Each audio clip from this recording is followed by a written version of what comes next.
for My Favorite Husband, starring Lucille Ball. Hello, everybody.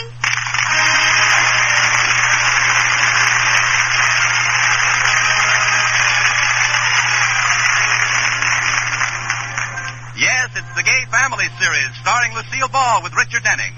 Transcribed and brought to you by the Jell-O family of Red Letter Dessert. J-E-L-L. Oh, the big red letters stand for the Jell-O family. Oh, the big red letters stand for the Jell-O family. That's Jell-O. Yum, yum, yum. Jell-O pudding. Yum, yum, yum. Jell-O tapioca pudding jamboree. And now Lucille Ball with Richard Denning as Liz and George Cooper. Two people who live together and like it.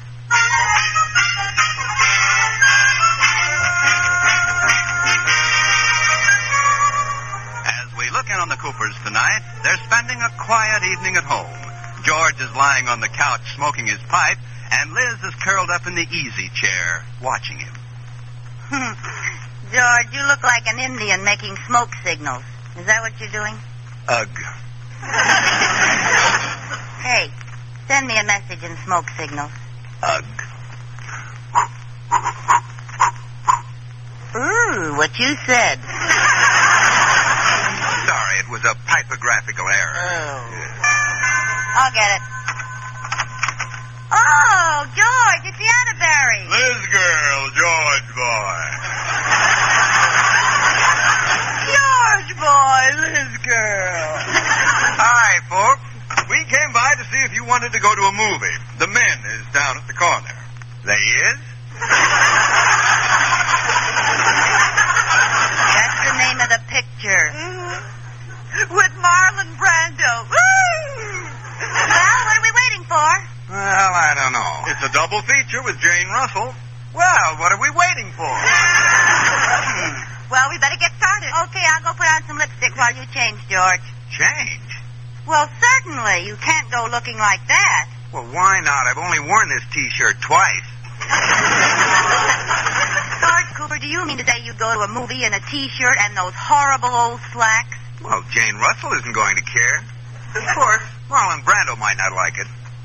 Don't you have any pride? Look at Mr. Atterbury. He's all dressed up. Say the word, boy, and I'll take my tie and shirt off. Rudolph. Well, I'm just trying to make George feel comfortable, Lotus Bud. You're not alone, Liz. We had the same scene before we left home. Rudolph wanted to wear dungarees, a sweatshirt, and sneakers. We're suffering the curse of the middle classes, George. How I'd love to be poor enough or rich enough to go around dressed like a bum. Boy, as it is, a man can't be comfortable going to a neighborhood. Buster! Shut your big bazoo.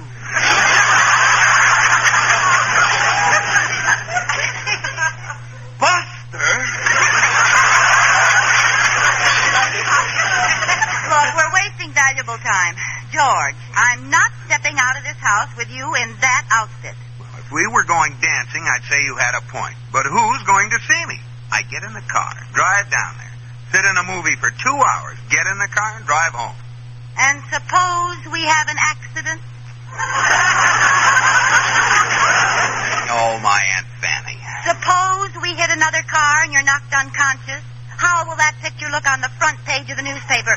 You stretched out in a T-shirt. Yeah, boy, she's right. Suppose they took you to the hospital. What self-respecting surgeon would operate on you in those clothes? I didn't think of that. The blood would clash with these green slacks. You're both terribly amusing. George, are you going to change your clothes or are we going to stay home? Sounds like she means business, boy. Yeah, I know that tone. Well, come along, Mr. Atterbury, and help me pick out something. I can't decide whether to wear my chartreuse velveteen or my pink taffeta. Oh, may I?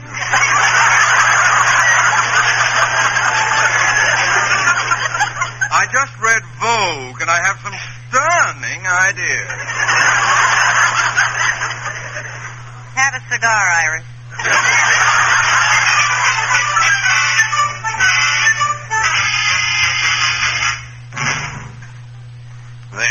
You think this tie and shirt will pass inspection? Oh, yes. Liz would be proud to have you in an accident looking like that.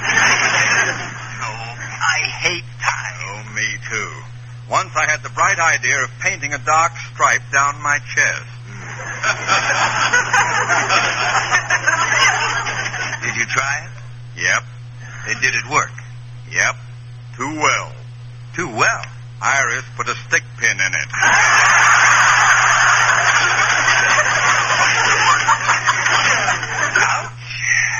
You know, before we were married, Iris loved my baggy tweeds and open shirts.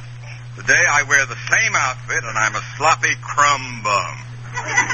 Come on, crumb bum. The girls are waiting. Wait a minute, boy. I have an idea. They want us to be dandies. Let's be dandies. You mean... Sure. We'll put on the fanciest clothes you've got. Let's give them a good dose of what they asked for. Hey, that's a wonderful idea. Wonderful, my foot. It's sheer genius. Let's look in your closet. We'll find something here.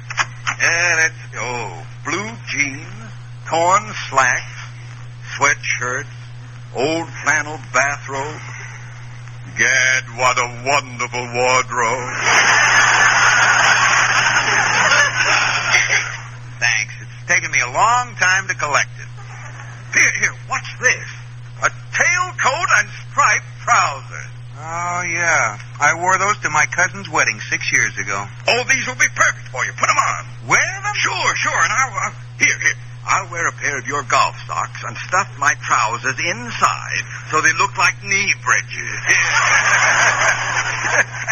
Take this lace doily off the nightstand and pin it at your throat. Yeah. And I'll tuck this silk hanky in my sleeve. I've got just the thing to top it off. Here, Liz's blue silk pet jacket. Oh, good. Oh, boy, these pants have shrunk since I last wore them. Funny thing about pants. Hang them in the closet for a few years and the waistline always shrinks. Well, I can fasten them if I hold my breath. Here we go. My arm, Beau Brummel. Charm, Lord Chesterfield.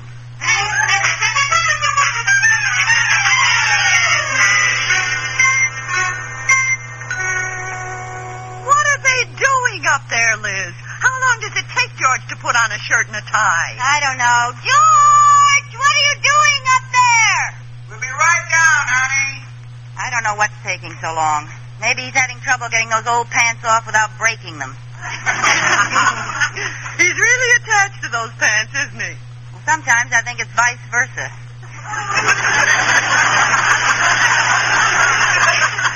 You know, he doesn't just hang them in the closet. He stands them up in the corner. I know what you mean.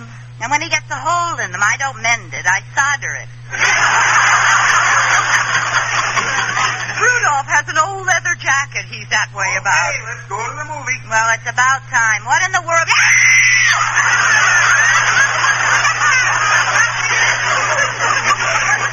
Oh, no!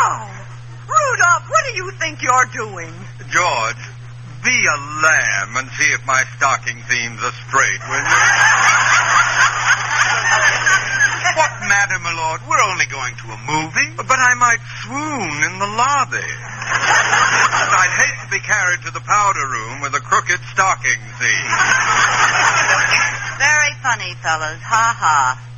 Rudolph, get out of that ridiculous outfit. Now, we'll be late, George. Go up and get dressed. But I am dressed. Don't you see? With this morning coat and striped pants, if we get in an accident, I can be my own pallbearer. If you don't go change your clothes, you're going to need one. Now, go get dressed. Does anyone have any snuff? I haven't had a good pinch all day. I'll give you a good pinch. Oh, no, that's fine. Now, wait a minute. I'm confused. When I'm not dressed up, you don't like it, and when I am dressed up, you don't like it. Well, I'm not going with you dressed like that. Can I wear even slacks? Oh, all right. I'll take off my tie and go in my shirt sleeves. Go in your underwear, but hurry. There, while the men is showing. Come on, boys. Okay. Ooh, my pants! They'll be more than the other.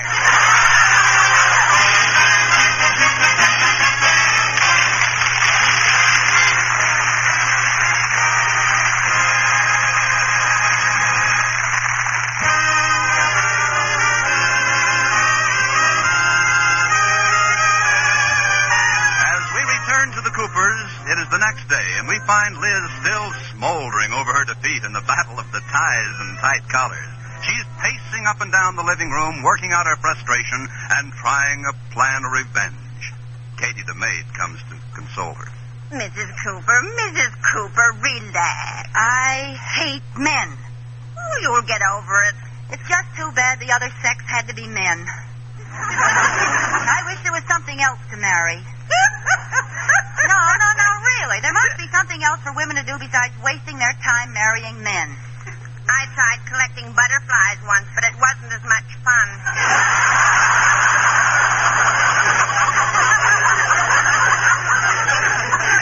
Forget it, Mrs. Cooper. Men are like that. Well, my man isn't going to be. If I could only get rid of all of his old clothes and get him to start fresh, I'd get rid of his old clothes. Hey! Come on, Katie. I'm going to make someone very happy. Who, Mr. Cooper? No, the old clothes man. I'm going to take all of George's old clothes and give them away.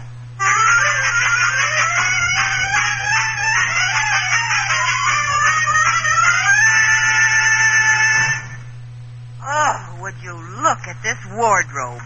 Pretty gruesome. You know, maybe George got these from the old clothes man.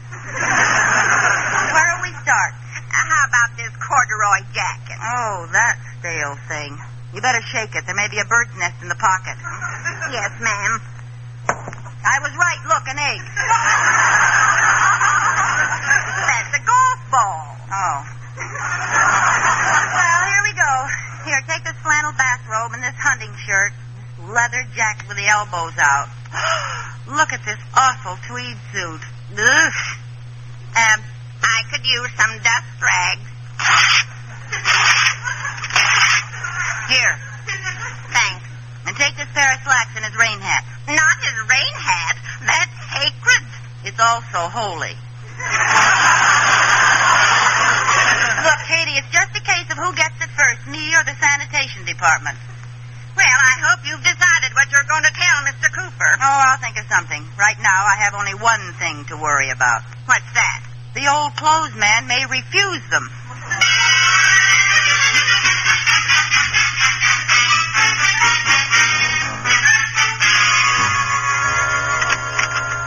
Busy, Mr. Atterbury? No, come in, George boy. I was just warmly remembering the great victory we won last night.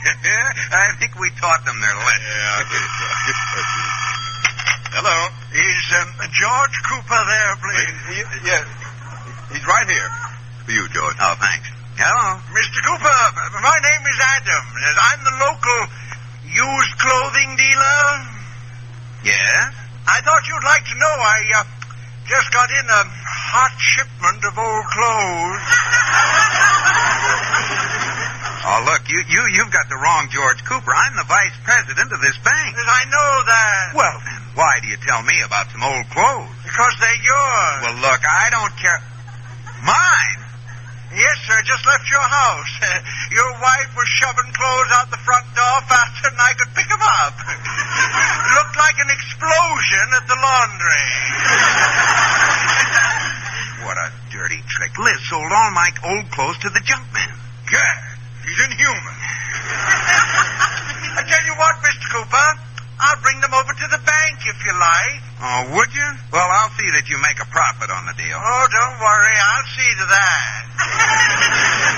What do you mean? Well, collecting men's old clothes from their wives is a nice business, but I make my real money selling them back to the husband. Well, bring them over. I'll be waiting. Okay. Oh, say, before you hang up, will you switch me over to a Mr. Oh, no, wait a minute. Oh, Mr. Atterbury. Atterbury? Oh, God! We'll both be waiting. Now, hurry up over. Well, how do you like that? Mr. Atterbury, are you all right? Yes. I've got an idea, boy. What? Run down to Miller's department store and ask them to give you some suit boxes, new ones. Then we'll put our old clothes in the boxes, wrap them up, and when we get home tonight, we'll tell our wives we've got a whole new wardrobe.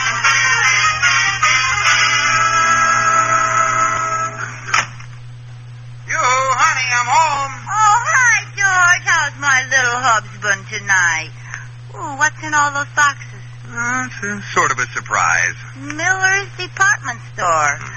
George, you bought some new clothes. Yeah, I bought them all right. Well, it's a lucky thing because I have something awful to tell you about your old clothes. You have? Yes, George, I got to feeling guilty about last night. After all, if you want to wear old clothes, I should let you. Yes. Well, I took all your old clothes out and started to clean them for you. Oh? Well, you know how easily that cleaning fluid catches fire. Yes. Well, Go on. you believe me, don't you?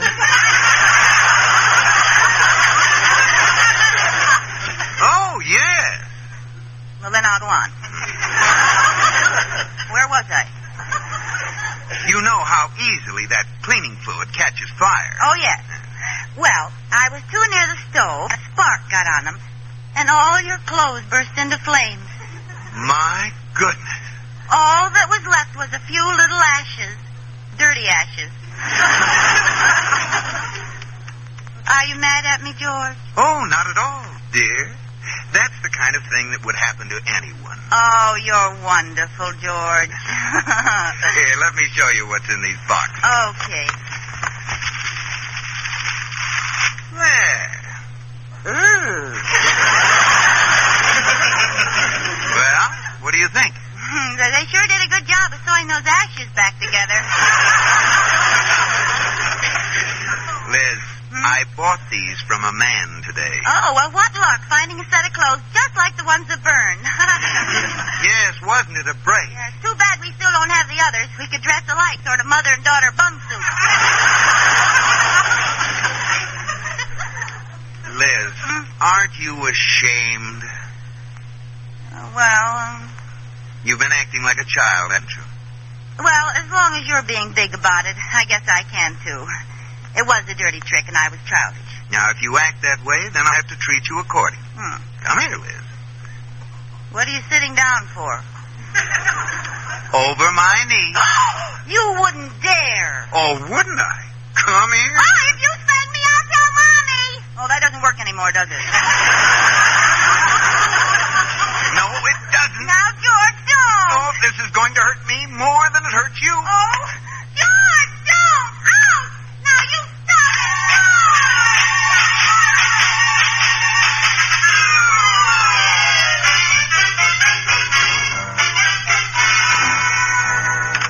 Oh, George, when did you hear this? When did you hear this?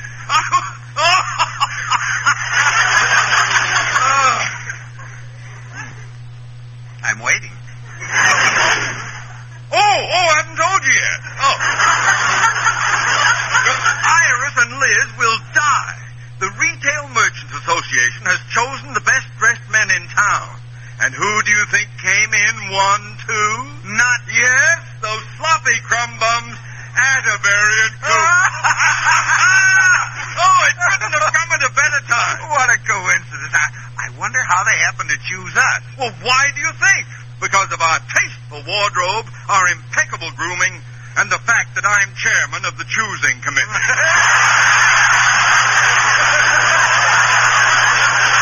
Wait till I tell Liz. Oh, you're not going to. It'll be in the papers tomorrow. Oh, I can't wait till tomorrow. Well, you won't have to. They're going to take pictures of us with our wives on the City Hall steps at 5 o'clock. We'll have the girls there to meet us. Okay. Now, you call Liz and I'll call Iris, but don't tell them what it's for.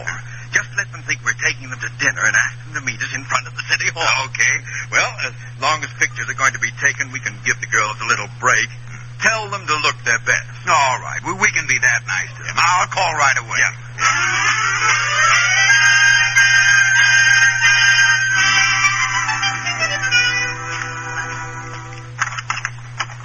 Come on in, Iris. All right. Oh, Mrs. Cooper, I'm so glad you're home. You too, Mrs. Atterbury. What's the matter? Well, your husband's called and said to meet them for dinner. Oh? It's something that came up at the last minute, and they want you to meet them in front of the city hall, and they said to be sure and look your best.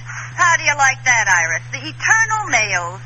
When we want them to look nice, they won't do it. But now that it's important to them, they say, be sure and look your best. Yes. Uh-huh. Yeah. So what? So, what are you going to wear to dinner? Well, my new green satin I bought today. What are you going to wear? George's blue jeans and a sweatshirt. Huh? Topped off with sneakers and his old rain hat. Oh, do you dare? Iris, this is our big chance to get even. Are we going to blow it? Oh, I'll run right home and get into one of Rudolph's khaki outfits. You don't need to. George's closet is a place where old clothes go to die. And you can wear his old fishing pants. They're just horrible. And his checkered cap and a sweater that's so old it has mending on the mending. Sounds very chic. Yeah. And I know just the thing to top it off. A hideous hand-painted tie. It's blue with an orange eagle flying over a purple tree. What a monstrosity. Wait till you see it. I already have. We gave it to him for Christmas.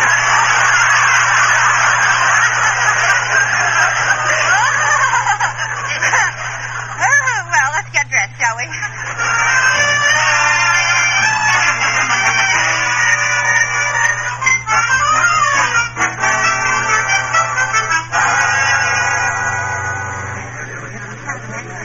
Wonder what's keeping Liz and Iris. Oh, they're probably home primping. After all, we told them to look their best.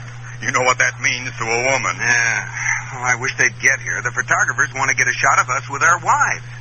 Well, that's funny. Look over there, George. Where? Coming up the steps.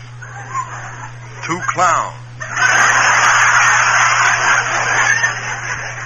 I didn't know there was a circus in town. They're not clowns. They're bums. Look at the rags they're wearing. That checkered golf cap. And did you ever see such a shapeless hat? Never. You guys! Rudolph! Oh, God! Quick, boy, through the lobby and into the elevator. Oh, the elevators don't work this late. Don't quibble! Open the doors and jump down the shaft!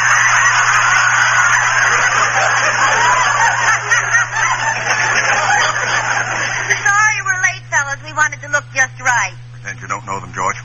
Here, my good man, here's a quarter for a cup of coffee. Now scram. Where are we going to eat dinner, George? Oh, it's no use. What's the meaning of this, Liz? Meaning of what? We're just being casual. Yeah. Hey, look, Mr. Atterbury, how long do we have to wait? Ow, you stepped on my foot. Oh, I beg your pardon, mister. Now, just a minute. When are your wives going to show up? Well, They're not here yet. They should be here soon. What do you mean? I'm Mrs. Cooper. And I'm Mrs. Atterbury. Well, I'll take the picture anyway. Maybe the editor can put it on a comic page. The editor. Yes, editor. For your information, Mr. Atterbury and I have been chosen as the 2 best-dressed men in town.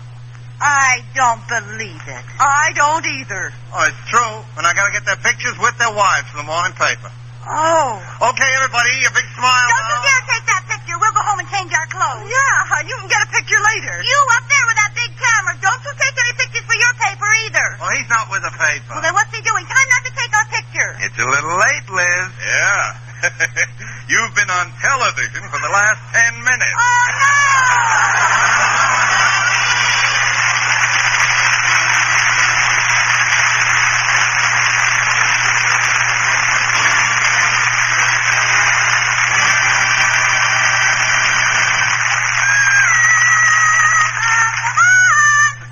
Yes, Lucille, what's on the docket for tonight? Tonight, Robert, to start the new season, I am a shy young country girl. A beautiful little flower visiting the city for the first time. And I'm the city slicker. Right. Take it away, Wilbur.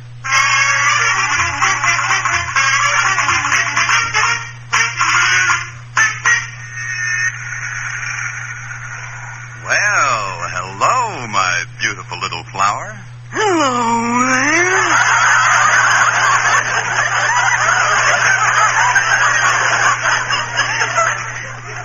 Did you drop this handkerchief? Oh, no, you don't. My mother told me about fellers like you.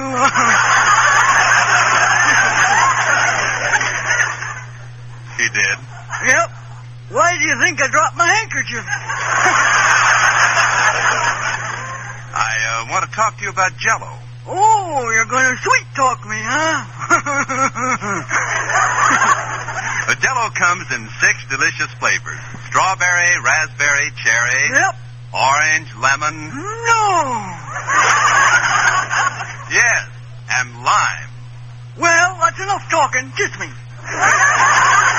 Now look, there'll be none of that until I finish talking about Jell-O. Oh, gonna play hard again, eh? Come here, you. Put me down. Oh, shucks. There. Now, where was I? Up here.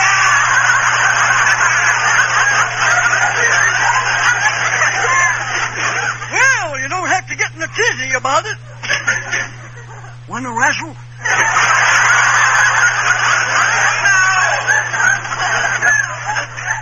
Now, may I finish? Proceed. Jell-O makes you think of the real ripe fruit itself. No. Yes, Itself? yes. So look for the big red letters on the box. J-E-L-L-O. Right. What does that spell? I don't know.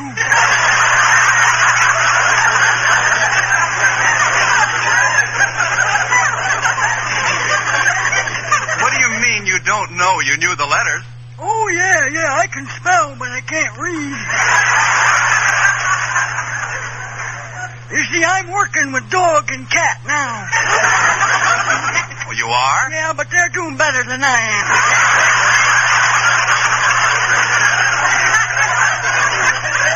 Well, when you learn to read, you'll find that Jell-O is wonderful. It is? Because the flavor is locked in by a special process. It is. Yes, and it can't get out till your first delicious spoonful. I didn't know that. Nobody ever told me. Now, how about that kiss? Oh, no. Jell-O sounds better to me now. Night, Bob.